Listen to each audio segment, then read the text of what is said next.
Hi, I'm Brian, the Theoretical Gamer, and this is a video response to Bruno's RPG Talk, Episode 4, when a player railroads a game. I know the type of player you're talking about. I call them, in my mind, I call them Story Munchkins. It's like, instead of in trying to create a character who dominates the game with their stats, they want to dominate with their backstory and their motivations. It's like you create a character, it's like, I have to find the man that killed my daddy.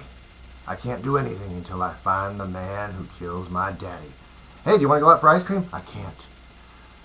I have to find the man who killed my daddy. Yeah, well, it's like 2 in the morning and you're just sitting in the hotel room. I can't go out. I can't be anything distract me from finding the man who killed my daddy.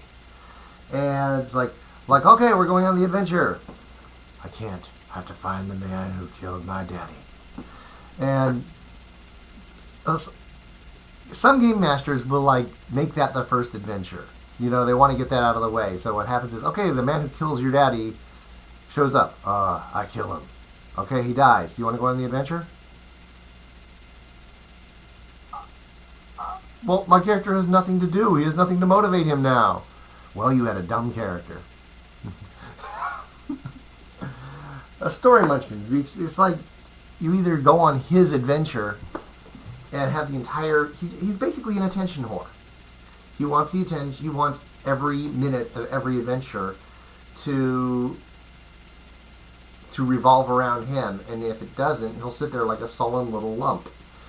And sometimes he doesn't even have a motivation. He just will sit there like a sullen little lump. He won't go on the... Which is the second type. The Story Munchkin who doesn't have his own story. He's just a sullen little lump. Like, you want to go on the adventure? My character wouldn't do that. You want to go for ice cream? My character wouldn't do that.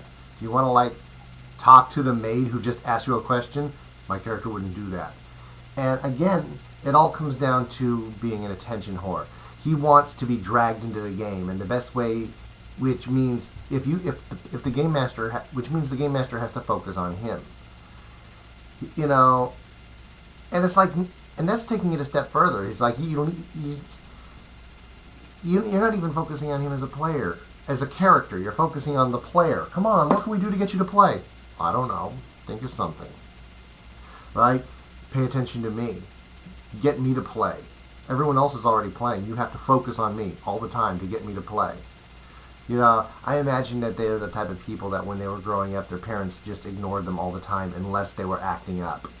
And so they, and again, taking the sullen little lump to and even further, you get the ones that actively try to trash the game because they want the entire group mad at them. Because again, pay attention to me. That's, but yeah, I know the type. It's,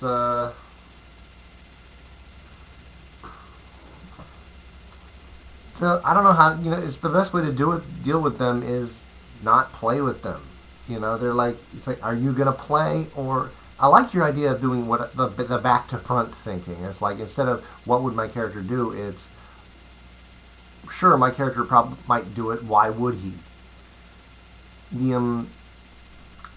Because I've actually thought of that before. It's like, yeah, a lot of people will do a lot of things. It's like it's a very, very simple one-dimensional character who will only do one thing and won't go to see a movie or won't go out for a drink with his buddies. Another thing is everyone. I think some people just have to add on to that in a slightly different direction.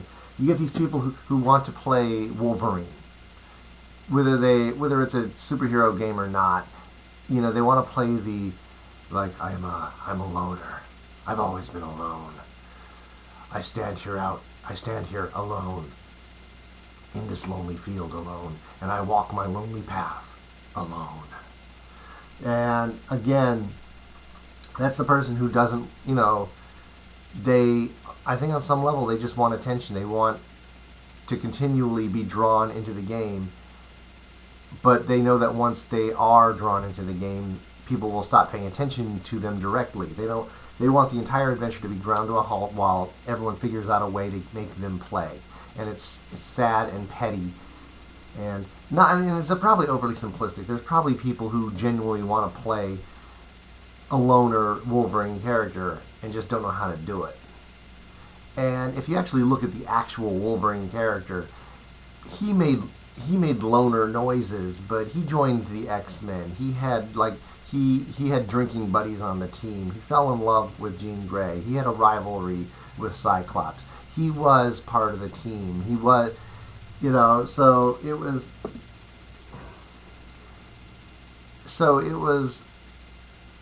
wasn't so much the story of a loner. It was a story of a guy who started off as a loner and allowed himself to be dragged into the group, and that's the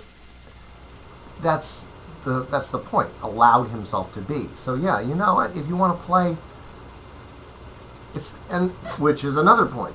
There are some people who have a character concept and are so married to that concept that their character will never grow or change or develop at all. And they say they want it to, but they don't know how. Because they get locked into no, my character can't do anything that will go against the basic concept. My character will never change. Right? They may think in very vague theoretical terms, oh yeah, my character can grow and change, but nothing like that will ever happen. And if it's too extreme, then you have a poisonous player who you just need to eventually politely cut out of your game.